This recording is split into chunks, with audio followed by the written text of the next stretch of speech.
미쳤나 봐. 규현 씨 정답입니다. 미쳤나 봐, 진짜. 자, 이렇게 이미 죽은 사람을 대상으로 한 면벌부를 판매했던 것입니다. 와. 죽은 일가 친척을 위해서 이 면벌부를 구입하면 그 연옥에서 바로 빠져나와서 천국으로 보내준다라는 것이었습니다. 너무 창의적이야. 네, 맞습니다. 여기서 이제 요한테젤의 유명한 연설이 나오는데요. 지원 씨가 한번 읽어주시겠어요? 헌금이 헌금함에 찰랑 소리를 내는 순간 죽은 자의 영혼이 연옥에서 천국으로 직행한다. 말도 안 돼. 네, 부모와 친척의 영혼을 그냥 동전 몇 푼이면 구할 수 있는데 그걸 아껴가면서 연옥 불꽃에서 고통을 받게 내버려 둘 거냐라는 이 테젤의 말에 부자는 물론 가난한 사람조차 지갑을 열 수밖에 없었던 것이고요. 이렇게 면벌부는 대량으로 판매되었습니다.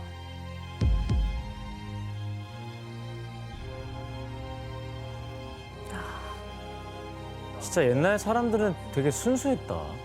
이렇듯 교황과 교회는 권력을 이용해 신의 이름을 팔아 자신들의 탐욕을 채워가고 있었는데요. 바로 이때 이 말도 안 되는 면벌부로 교회가 타락해간다라고 생각했던 한 인물이 등장합니다. 바로 종교개혁의 신호탄을 쏘아올린 종교개혁의 아버지라고 불리는 마르틴 루터입니다. 루터는 수도사가 된 후 하루 7번씩 기도하고 금욕적인 생활을 하면서 신학 공부에 몰두하고 그리고 영혼의 구원에 대한 답을 찾기 위해서 노력했습니다.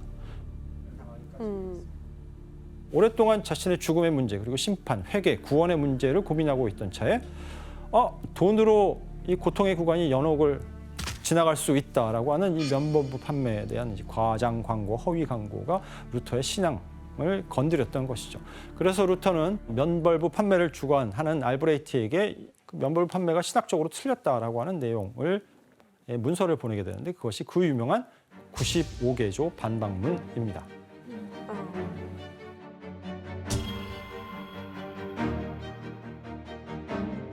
마틴 루터는 이제 교황을 통한 회개가 아니라 직접 참회를 해야만 용서를 받을 수가 있고 이미 죽은 사람이 어디에 있는지 아는 사람은 사실 아무도 없으며 회개한 사람은 이미 죄가 사해진 사람이라고 선언해 버립니다.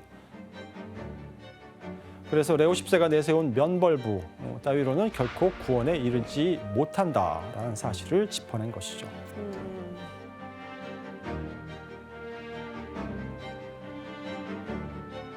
교황은 자신의 권한이나 교회법에서 정한 규정에 의해 부과된 벌 말고는 어떤 벌도 면제하려고 해서도 안 될 뿐만 아니라 그렇게 할 수도 없다.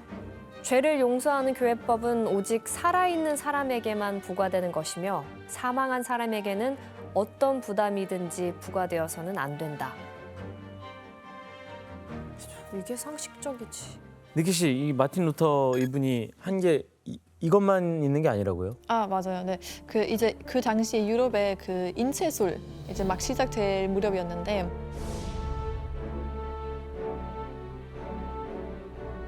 루터는 이제 이 반박문 그리고 이제 자기 주장을 담은 책 같은 거 인쇄 많이 해서 사람들한테 이제 배포한 거예요. 그리고 원래 성경은 읽고 해석하는 특권을 성직자만 가지고 있었는데. 루터는 이 성경을 독일어로 번역해서 이제 일반 사람들도 읽게 해준 거죠. 네, 그래서 면벌부 판매랑 그런 교회 타락에 의심 가진 사람들은 이런 것 덕분에 이제 좀 여기서 진짜 뭔가 잘못되고 있다. 그거 완전히 깨어진 거예요. 결국 레오 10세에게도 보내준 이 반박문 때문에 루터는 결국 교회로부터 파문을 당하게 됩니다. 하지만 루터의 뜻에 동조하는 사람들이 늘어나면서 결국 이 사건은 기독교의 분열을 가져오게 되었고 이것이 바로 유럽 사회를 뒤흔든 종교개혁의 시작이었습니다.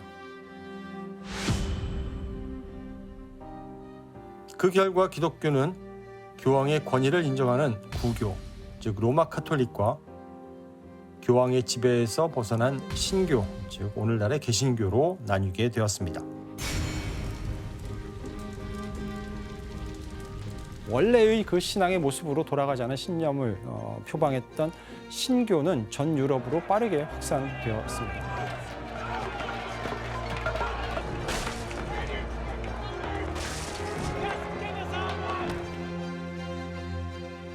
프랑스에서는 이제 장 갈뱅이라고 하는 인물이 등장해서 루터의 영향을 받으면서 종교 개혁을 주장했고요.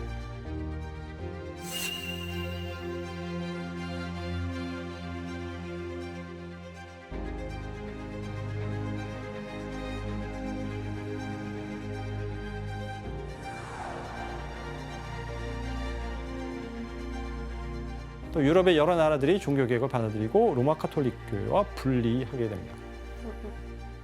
이건 유럽의 질서를 송두리째 뒤흔드는 엄청난 변화였습니다. 독일에서 시작된 루터의 교리는 이제 독일 남부지방, 동부지방, 그다음에 저 위에 북유럽 지방으로, 칼뱅파의 교리 저쪽 스코틀랜드 지방, 프랑스 남부, 그다음에 네덜란드 지방으로 확산이 되어 갑니다. 물론 여기에서도 종교적인 신념이 다는 아니에요. 당시 유럽의 많은 제후와 국왕들은 자신의 권력을 강화하기 위한 수단으로 또는 경제적인 이익을 얻기 위해서 종교 개혁을 받아들이기도 했습니다. 하지만 중세 말 일련의 교황들이 보여준 탐욕스럽고 세속적인 모습은 종교 개혁에 불씨를 제공했다고도 볼 수 있습니다. 심지어는 유럽의 여러 국가들이 신교와 구교로 나뉘면서 이 두 진영 사이에 종교 전쟁이 일어나기 시작합니다.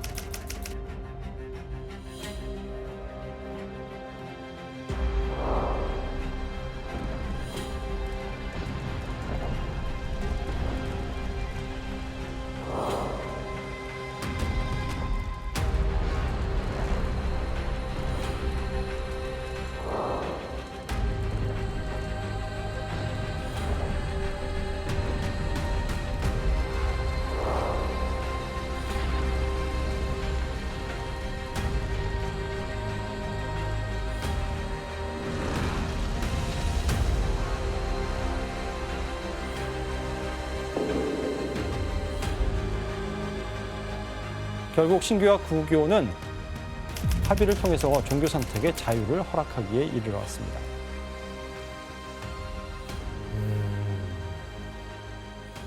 로마 가톨릭교로부터 다양한 이름의 개신교에 이르기까지 오늘날 우리가 만나는 아주 넓은 스펙트럼의 기독교의 또 다른 역사가 바로 이때 시작되었다고 볼 수 있겠죠. 마침 오늘이 10월 31일입니다. 루터가 95개조 방방문을 발표했다던 종교개혁일입니다. 오늘 함께한 강의를 통해서 종교개혁의 큰 세계사적 사건이 일어나게 된 배경과 그 의미에 대해서 다시 한번 생각해 보는 시간이 되셨기를 바랍니다.